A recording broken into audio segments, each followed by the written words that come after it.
What's happening, everybody? We're back with the food podcast. Do I have to take this whole thing in one shot, or are you going to clip it? We got a couple things we got to talk about today.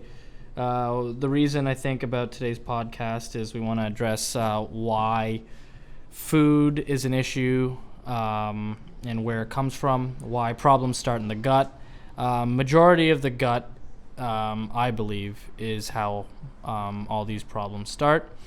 What you ingest into your stomach is how these problems start, and that's why a lot of people have now started to get sick.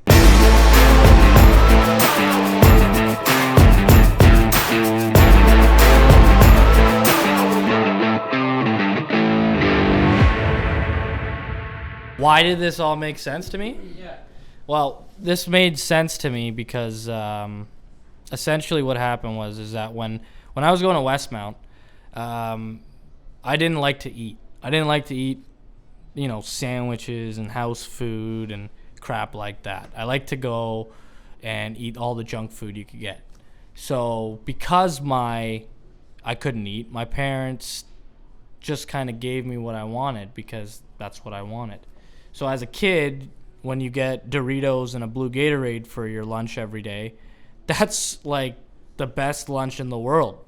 And you love it to death. But the problem is that that's not the healthiest lunch. You can't live off of Doritos and blue Gatorade for the rest of your life.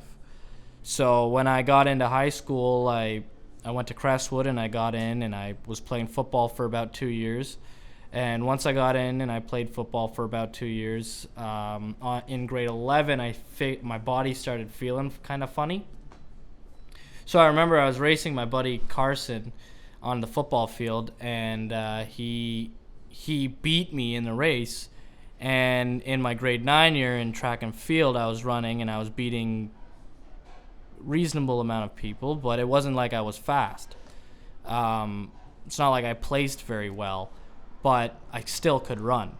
So it was odd why I slowed down in grade 11, and nothing really made sense until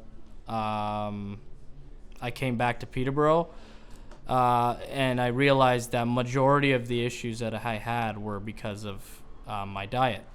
Majority of the issues that I had were that after grade 11, I went to college after grade 12. I went to college and went to Sioux College to become a pilot. And I went into Sioux College as a pilot, and it was funny because on the side, I lived with a bunch of about 8 dudes in a shared kind of apartment. And we shared in the common area. There was like a kitchen that we could all use. So instead, on Monday, we all decided that we'd cook and sell a meal as a team every Monday to pay for booze for the rest of the week. It was successful. Everybody would come because over time you'd eat the calf food and it'd be the same shit you'd eat every day, and you wouldn't want to eat that crap. So we would cook. We'd go to the market, or we'd go to Walmart in Sault Ste. Marie, which was, 2-3 blocks away, and we'd walk it midwinter, 24 feet of snow, and we'd bring back like fresh ingredients to cook in-house for all the residents there. And so it caught on, and we did it about 3 or 4 times, and then I was not feeling too good, so I went into the hospital to get checked out because I felt like I had cold sweats and chills, and I felt like I had like some sort of pneumonia. And so I'm in the ER thinking that I got this pneumonia and I'm sitting there for like 9 hours, and they're running all these kinds of tests on me. First time I ever got a CT in my life. And I remember I did like I think a lung test, and the lady told me, she's like, "Do you have asthma?" And I go, "No." And when you do a lung test, you have to blow into this machine for a certain amount of time, which is usually like 30 seconds, and it has to be a constant stream. And the lady kept trying to make me do it because I couldn't blow into it long enough. So none of these signs caught on. I went to 8 hours up north in a small town with a population of like 70,000 people, and the ER doctor there said, "Hey, you got Hodgkin's lymphoma." And I go, okay, can you give me some pills so I can go back? Because I'm thinking it's just some virus or some viral infection. And he's like, oh, no, it's not a virus or a viral infection, sir. It's cancer. And so you're like 18 years old, sitting by yourself 8 hours north, and you don't know what the hell to do. And so I phoned my dad at 11:30 at night, and I said, hey, Dad, this is what the doctor said. This is what we got to do. You need to run up here and, help me out here. So he left to drive up to get me, I think, at 3 in the morning, because he had called my uncle in Milton to drive to Peterborough so that he had company. And the both of them then drove 10 hours north in a blizzard mid-February to get to me so that we could make the follow-up appointment the following day. Otherwise, I would have had to reschedule for 3 days with the next oncologist. And it's a unique experience because I think it makes you grow up faster. You realize more and you give a little bit more back to humanity in a sense because you understand the difficulty of life. The best way to put it. But essentially, I did 8 months of treatment, came out on remission, and then I looked back for a year to figure out how, right? And how it is all possible. Don't get me wrong, the ones that know me would know that I had bad habits. I smoked in high school, drank. I still drink, why not? Booze is booze, man. You gotta have one bad habit, right? But yeah, no, I lived a good life. And I went through my penance, I'd say. I served my time, came out of it positive, stayed positive through it, worked my butt off to get to this point, and tried to inspire others so that you all follow the same regime. You understand that problems do arise from your gut. It's all from the diet of eating Doritos and blue Gatorades to eating outside McDonald's to going to Starbucks and getting a Frappuccino over a black coffee. You don't need 11 pumps of vanilla in your frickin' iced coffee there, lady. But, I mean, I get it. It tastes kind of sweet. It's nice to have once in a while, but it'll kill you in the long run. It's the whites that kill you. It's the salt. It's the sugar. It's the flour. It's things that we're supposed to have in moderation, but don't.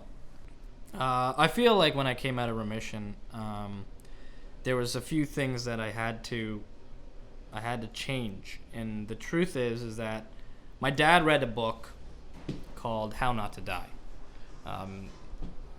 Called by a guy named Michael Greger. Okay, he's a doctor out of the U.S. And his whole concept is plant-based diet. Now I get it. It's next to impossible for Canadians to live off of a fully plant-based diet. I can't. I own a burger shop, for Christ's sake. I need a burger every week. But to be honest with you, there's a point in your life, I think, where you understand that there's restrictions at this point. And I think everybody's going to face that in their life because you can eat burgers every day of every week in your 20s, but when you hit 30, you feel like crap when you have one or two, right? So it's different. I think everybody shifts their focus in life, and I realized that when I came out of my situation,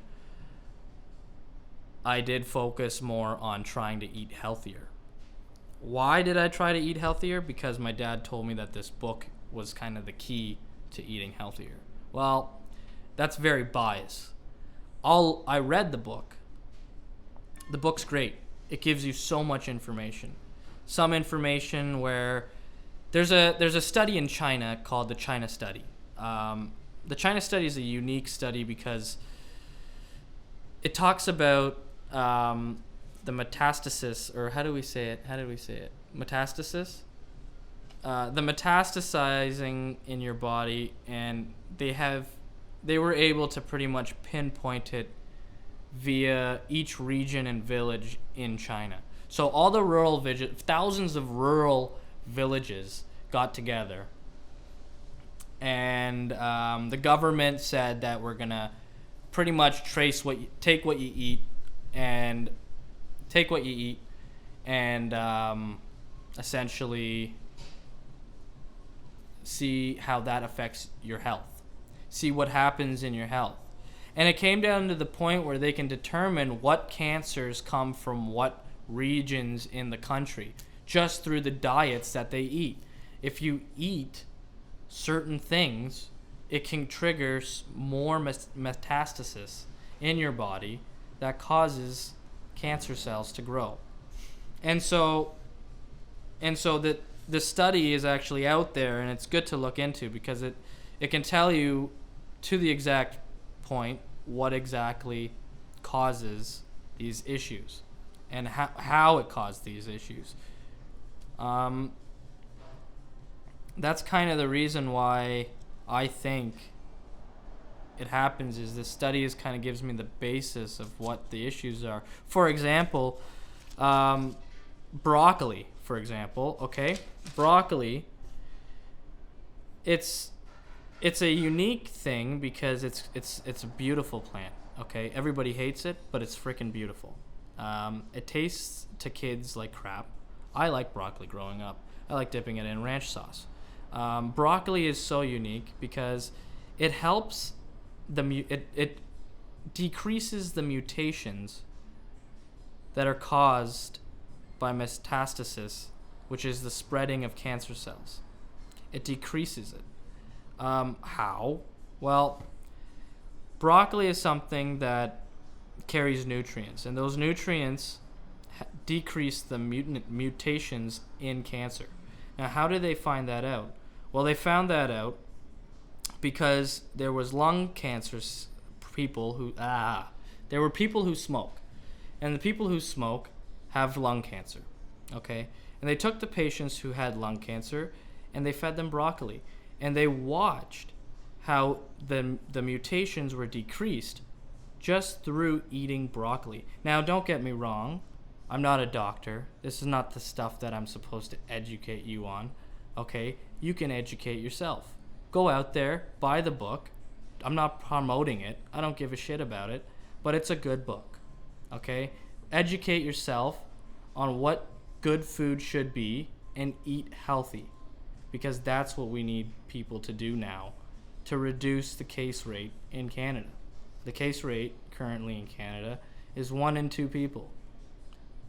That's not a fun case rate. Not right now.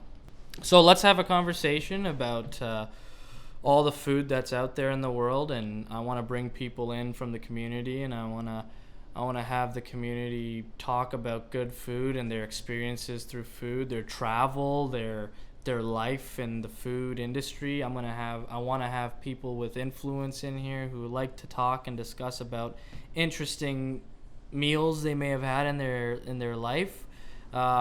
Chefs that have worked in the industry for years and never ever shared a light on crazy stories.